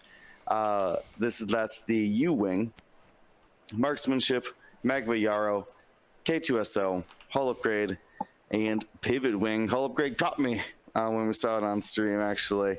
But a beautiful support piece out there who can even still getting calculates and free target locks with Magma and K2SO. A lot of flexibility there. And then, of course, Edrio 2 tubes with ion torpedoes, contraband cybernetics, so you can sling the focus over to them. You can take actions. You can pop contraband cybernetics to take actions even while stressed. Pretty powerful duo there. And then also Ipasam in the ARC 170. Elusive, Lando crew, veteran tail gunner for that front and rear shot. And then Chopper Astromech. It's the old Jack Porkins used to use a lot back when he had a talent, RIP. But basically, you can recover elusive charges by doing red moves, and then you can use that charge with Chopper Astromech to regain shields. So it can become a very defensive ship with like Lando Calrissian being able to roll evades. Or when you roll 2 dice and you can get the tokens on the dice. And I think when you played him, Marcel, he got focus evade on his ship at one point. Or maybe it was calculate evade, I forget now. But either way, the similar base of that, like Gina and an A-wing and a U-wing, but man, wildly different configurations and pilots chosen. I think that's super interesting. Like how similar but wildly different the 2 lists are. Yeah, awesome. Now, Ryan, go ahead. We got John Babcock, which is one of our Gold Squadron locals. Get it, kid? Get it? Yeah, abs. All right, so John Babcock running Galactic Republic. We'll start with the stuff that we've seen before. Contrail's in there. Barris is in there. That's, I think, the easiest 5 points in an entire faction to choose from right now as a starting point. Barris has the standard conk instinctive aim loadout. And then we get into the differences. We have another wolf showing as well. This one, though, opting in for expert handling for those white bear rolls, R4P to make those 3 turns white, if he needs, or 4 straight white. But also 7th Fleet Gunner. We haven't seen Arc with 7th Fleet in quite a while. People who opt for 7th Fleet normally go for lats, especially with that Hawk lat for the same cost as Wolf, but Wolf packs a punch himself. And then we have 2 Delta 7 Aether Sprites. We have Obi-Wan, Patience, Instinctive Aim, Concussion Missiles, CLT, and then Plo with Patience, R2-D2, and Ion Missiles. So that R2-D2 is a very good upgrade in Republic right now if you are concerned about bombs. This is after your activation, so after your move, after your actions, after your repositions, you can nom bomb. Or nom nom cookie. has other effects too. Let me double check and make sure I'm right. But it's you to do either one or any of the 3. I believe you can regen a shield, repair a hull, a damage card, all for a deplete. And it happens after you finish moving, after everything, so you know if you're going to shoot. After that ship activates, not the activation phase. So yeah, but after you as the ship that's activating has completed all your everything that you want to do. Potentially after the ship double repositions as well. Yeah. Yep. Yeah. And a quick spend charged, gain deplete, repair a damage card, which can be, I assume, you can repair a normally unrepairable damage card, a la bye structural damage. Very important, by the way, on these ships. Recover shield, which these only have 1 of, and then remove a device. Now, what this won't save you from is because it's after you activate. It's not going to save you from a mine that got dropped right in front of you. Because it's exploded before you get a chance to do it. You ran over it. It went boom. Yeah. And a quick note about John. He was one of our undefeateds going into that last round, and one of the things that we did do for our 5-0s going into the top cut is we had a 6-0 prize. So the top 2 6-0s, or sorry, I had enough for all of them. 6-0s, they got a template tray. It was a Gold Squadron provided prize. If you want to incentivize people to play that last round, if you're doing 6, it's a fun way to do it rather than them just like not playing. Put something on the line. Some fun there. I believe Will and I talked to John after the stream game, and asked him about why he had expert handling and R4P on Wolf, because it seems kind of redundant to me when looking at it, at face value. But he said he really wanted Wolf to be as maneuverable as these other Jedi and Contrail moving around, because Wolf can get lost. Left behind. So he said he used that barrel roll a lot. He uses that barrel roll a lot. He used that 4 forward a lot. He used that 3 turn to really keep up with the fast moving ships. Speed is at a premium. Speed is at a premium for sure. All right, then we had Team USA's Steve Cotillo. We had Leighton Dre. Can I tell you how many people walked up to me and said, "Dumpster tier, huh?" I was like, guess what? It's actually 2.5. It's brand new. Everything changes. What? Correct. Are you kidding me? Lane's arguably the best one, and also the cheapest one at 4 points. It's the cheapest one and the best one. So right, exactly. You're right. There's Leiden, and then there's everyone else in the dumpster. You're right. 100%. Just wanted to point that out. But anyway. Leighton Dre providing rerolls for his friendly ships. We got Ion Cannon on there as well, hull upgrade, and maneuver assist. Again, maneuverability at a premium. We had Nash Windrider in that TIE Interceptor, shield upgrade, sensitive controls, able to keep his friendly ships around just a little bit longer to the end of that round. Make sure that they get an opportunity to fire. Lieutenant Laurier, outmaneuver, hull upgrade, sensitive controls. I believe Laurier is the one that has the funky barrel rolls, right? Yeah, must do a bank template for a barrel, which in the system phase, being able to echo yourselves front or back, you'd be ridiculous position. That tiny echo. Pretty often if done well. I mean, obviously, Steve must have done something right because he got into this top cut. We had he was also 6-0. One of He the was 6 all- and O's, yeah. There it is. Commandant Goran with Predator shield upgrade, sensitive controls. You know what? He won the Ace Flight Club Championship with Goran with one ability and said, you know what? Let's just go ahead and make the cut here with another ability as well. And then Pure Sabak out there for some punching power. Elusive, Connor nets, obviously ions and auto damage, really, really strong, and shield upgrade. Yeah, I do want to note, this was one of the first lists I was like, I want to try this. So I played like 2 or 3 TTS games with it.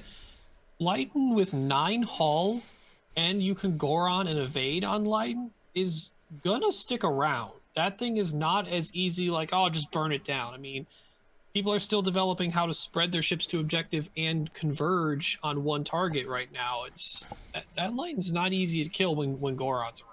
Yeah, and that list has counted 5 extra health. He has a shield or hull upgrade on every single one of those ships. And I think Will talked about it earlier, how Steve was really good with the strikers, and well, not earlier. We were talking offline.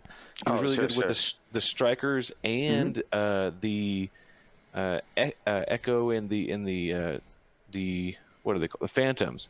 And Goran with sensitive controls is basically both of those things. He can do the boost before he moves like a striker, or he can do the bear roll like a Phantom. So he's taken both those skills and put it into one ship, and outmaneuver seems pretty good too. Nice. Let's keep it. Sorry, Marcel, you have something to say? No, I said yeah. He's awesome. That was my Swiss loss, and the one that he completely just outplayed me with Pure Sabak. Like, I forgot how far those strikers can go with like a bank to a 3 bank, like a bank boost to a 3 bank to like barrel roll and all that. Yeah, he got behind me quick and one shot a couple of my ships with it because 5 dice is bad. All right, let's keep the party going. Will, Kyrian. All right, Kyrian, another Rebel list here. This one has Shara Bay with proton torpedoes. I have to assume that is the Arc, Shara Bay. Another Arc is Basan with Hopeful and Leia Organa. Thane Kyrell in the X-Wing with Crackshot ion torpedoes and servo motor S foils. Lieutenant Blount and Derek Clivian in the A-Wing with vectored cannons, and then Aaron Kraken in the Z95 with passive sensors and ion torpedoes. This is I think the one list that I don't think I ever got it on stream. Maybe I did, but no, we definitely didn't have 2 arcs on stream. But I had seen it at the top tables floating around, and I was like, what faction is that? Like, you got Z95s and ARC 170s. Every time I was walking around judging, I made sure to stop and just like take a little gander at what the heck this list was and how he flew it. And I still don't know. I still don't know how he did so well.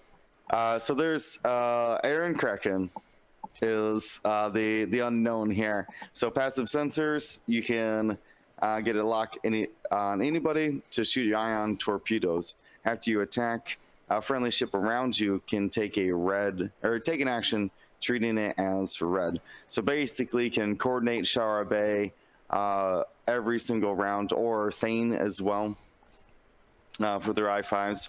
And it's only a 3-point ship, I'm pretty sure. Let me double check that. It's got to only be a 3-point ship. It's the Z95.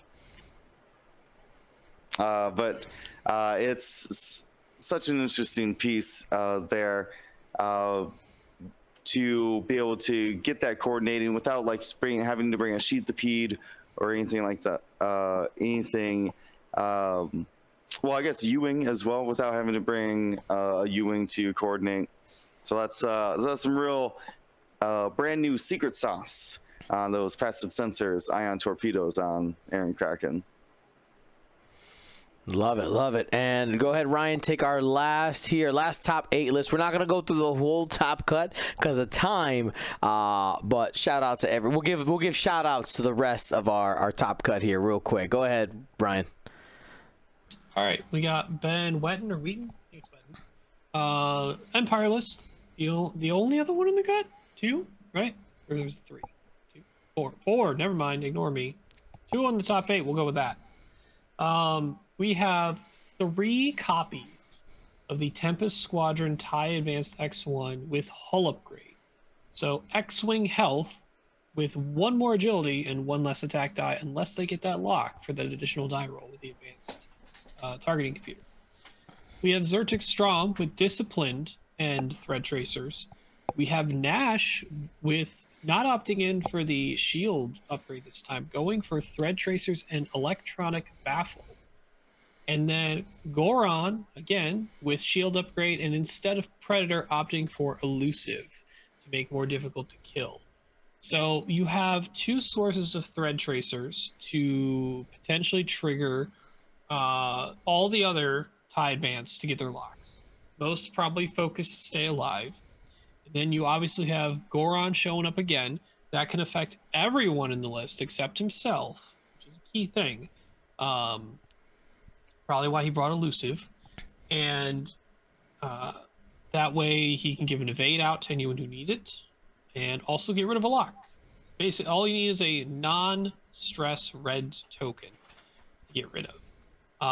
The 2 points left after Thread Tracers on Nash was probably just all right, well, I can't really take much else. Just in case I ever really need to do something that I'm stressed for because I did a bump focus and I want to do some sensitive controls to like a game clinching move, I could baffle if I really needed to. So,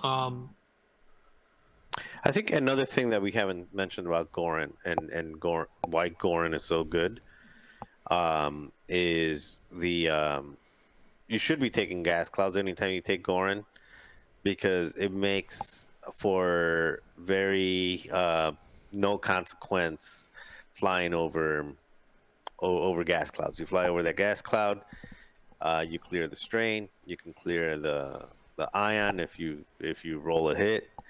And you can still take your action and you end up not stressed, full agility or even evaded or whatever you want. Like there's just it makes going over that obstacle real easy, and not just on.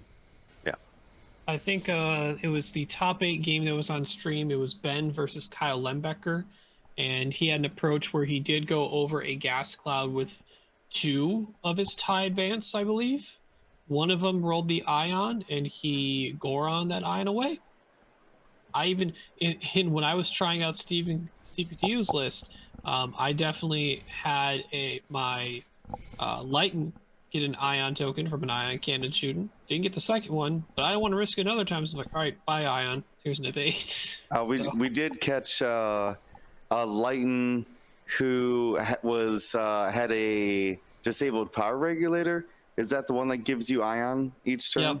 Mm-hmm. And every round, Lighten would engage and get the second ion, because Goran's start of engagement. Yeah, Goran would take the second one away from him, or the first one, I guess, and then he would gain that first one right back. So he flew around for a really long time, just never being ionized because Goran was helping him. Yeah, That's awesome. I think it depends on the list if you want to bring gas clouds. So I definitely agree, Marcel. Use a lot you could take advantage of. Yeah, But I think if most of your list comprised with sensitive control stuff, you can move your way around it anyway. But in this list, when you don't have that system phase reposition and you don't have boost on these TIE Advanced X1s, the gas cloud choice makes a lot more sense. Yeah, you just want to YOLO, get in there and roll a lot of dice. And being able to pull a strain or lock, like taking someone's torp away because they don't have the lock anymore, that is so. And you give them an evade, so say you want to kill that ship, okay, I'll take your lock and I'll give that ship an evade. Now, I do believe, if I'm not mistaken, Will, I did pass by, and he was on stream. The game where he got knocked out of the cut was where he tried to fire off thread tracers, and they both missed. And ended up with a massive disadvantage. None of those Itai Advanced had target locks, and that turn of not having that extra offense was the reason why it snowballed hard in the other direction. So that's a huge risk you take with that strategy for sure. Yeah, because he focused with all the other ones. Yeah. Neither of these thread tracers are double modded. They're going to be single modded, so it's just a focus. Maybe a lock if you decide to take that instead if you can, but I mean, we know sometimes a single 3-dice shot with a focus, I only net 1 or 2. Yeah, just didn't work out on that one. All right, quick shout outs for our other top cut competitors. Let me make sure I get it. Here we go. So shout out to Thomas Anderson with the Rebel Alliance, a couple of B-Wings, and Sabine. You see some AP5. Gold Squadron local, Francois Moret with some Interceptor Swarms. Doug Howe, our top in faction for Separatists, bringing some Hyena Droids, Sunfac, and Grievous. Kyle Borgolt with Obi-Wan Kenobi and some friends. First appearance of the Lat in the top cut. We see Hawk there for that extra maneuverability. We got Phil Kunth with another Rebel list, another flavor of this, but no B-Wings here, except for Hera, who's out there slinging to a couple of ARC 170s, including notable Nora. That's Hera with a force point, by the way. Look out for that. Oh, yeah, yes, with Ezra. Donald... even Nora with a force with Maul Crew. Jeez. Notice those. Yeah, because Ezra was in the list. Donald Williams with the First Order, bringing some of those First Order bombers and TIE Whispers, along with Gideon Hask to up that offensive potential. Cormac Higgins bringing a Republic list as well. First appearance of Mace Windu in there, and this time we have Anakin in the Ada 2. Travis Johnson with a Chewbacca YT-1300. It was the lowest ship count that we had in the cut with 4. Luke Skywalker, Sabine, and Derek Cliviot. I'd take a second and look at that when you guys have a chance. Ren is ridiculous as a crew in Rebel. Oh, yeah. Super good. Last two, Eli Bauman with another First Order. We got a FO with Whisper kind of salad. You could see out there a notable Midnight, one of Marcel's favorite FOs out there. I'm always trashing it, but hey, it must have been at least decent. Made the cut here at Adepticon. And last but certainly not the least, we had Justin Gearing with another Republic list. This one kind of a mix of all the flavors we've seen so far. Obi, Plo, Barris, Contrail, and Hawk. That is your top cut of the Adepticon 19 of the Adepticon X-Wing World Open Qualifier. I'm telling you, Justin's 18. Oh, 19. Another flavor of a TIE Advanced Swarm. That's it. Sorry. The TIE full one with that was the list of the week that we did a couple weeks back. Oh, yeah, he took right. the changes that we did. Remember, we kind of went on that tantrum about Midnight Swarm Tactics and Whirlwind. So this is the one that we did. Nice. Hey, we did something right. Nice. All right. Overall, guys, I am so happy how Adepticon went. I'm full of joy. Really. That's all. That's all. In my post that I made as thank you, the biggest thing I wanted to point out, besides of course just the people, the staff, and the players, together we did it together. But we got here thanks to, of course, the X-Wing community, all of us working through together, online events, no matter how small or how big, local events, no matter how small or how big. We are just the next step the next step in X-Wing competitive and organized play, and I look forward to seeing how what we did will hold up and improve future events going forward for other communities as well. So thank you to everybody who was a part of that. Any final closing thoughts from you guys before I give my call to action? Because I got one. Can I just a general I don't know, maybe advice might be to people commenting about how basically commenting on like the extremes of the final and how there was a lot of repeat pilots that I personally thought that there was an extreme amount of list variety, right? Like Rebels were basically pick 5 or 6 ships, and you can make it work. And that's, I think the people are taking the wrong things away from the tournament, right? Where like Rebels and Republic were popular, but there was a lot of variety in between what people were taking.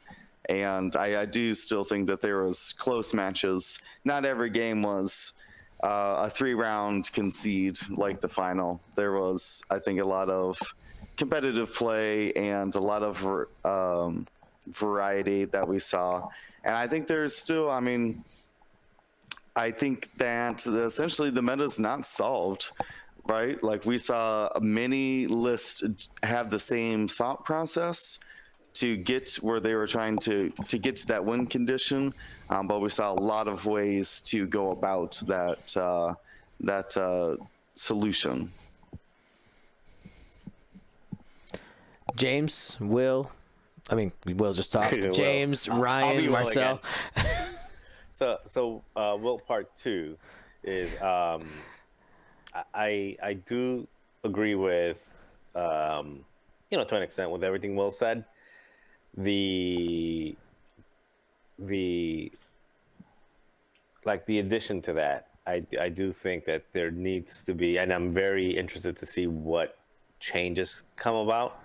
I think there needs to be some variation to the way that the objective placements work, or that the number of objective something, so that it adds a little bit more variety, because it does end up being again, especially if we start as we see more tournaments and we see more people figuring out the optimal position that blocks out other areas and stuff like that, or the optimal list composition, maybe not the exact same list, but okay, you need one fast one, you need a crit generation, you need this.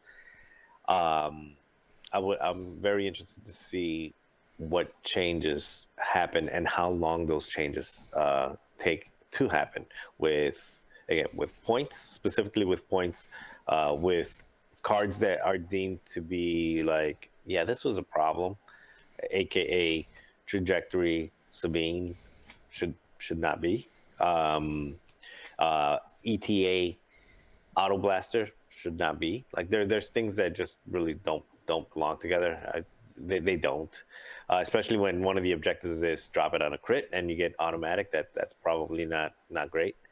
So things like that. So I'm curious to see what AMG does with all of this information that they're getting, both from an objective standpoint and a subjective standpoint.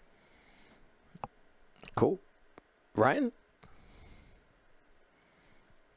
I guess just like from the perspective of someone who wasn't there, it just gets me more and more excited to make sure I get out to events to make it to something like this.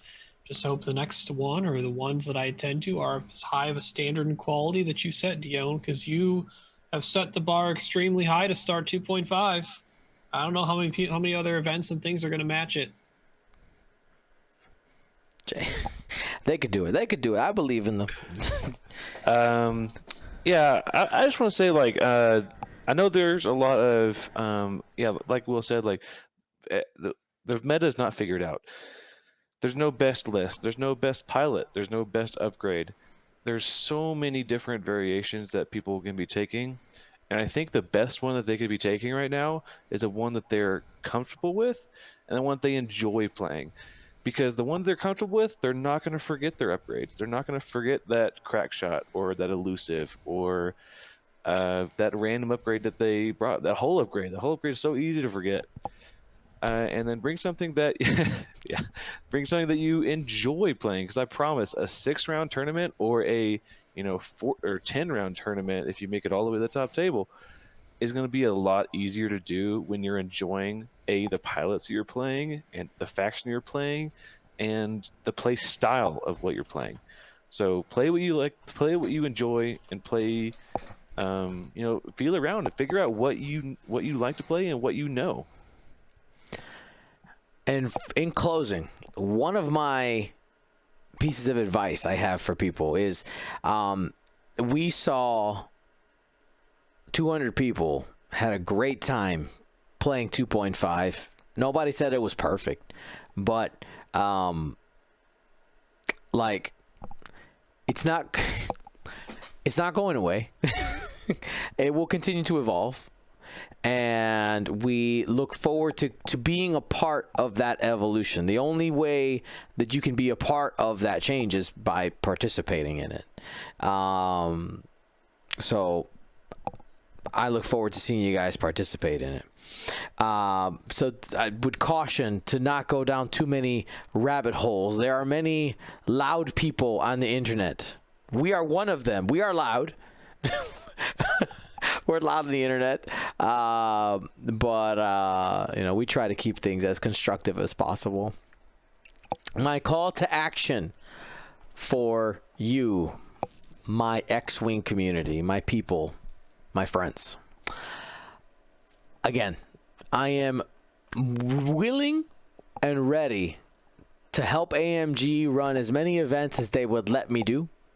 I think that community-run events will almost always, and I'm saying this with respect, there are OP teams with with different game companies in the past, Fantasy Flight, who have done wonderful jobs.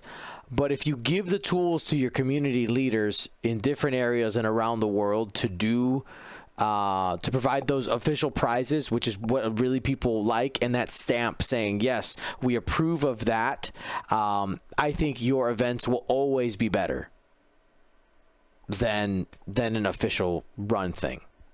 I really do. Because the people who are running that for you are running it not because their boss said so, but because they love the community. They're a part of it, and they want to do it for the people who are playing. So doesn't mean don't pay them. Pay this man in the future. Don't let him go unpaid again. What I would like you guys to do, if you participated in Adepticon, let AMG know. Let AMG know. Post it on their socials on Twitter. Say, hey, I enjoyed this, and I'm willing to do it again. Let them know. Say, I would love to see Gold Squadron, help with GenCon. I'm willing to run the tournament part of GenCon for them. They can focus on their booth and they do all that stuff, but they want somebody to run the tournament. I know a guy. I can be the booth babe. Why are you laughing? And with that, thanks for listening. Thanks for watching. I can't even finish the podcast. Stay smart. Stay safe. Gold Squadron out.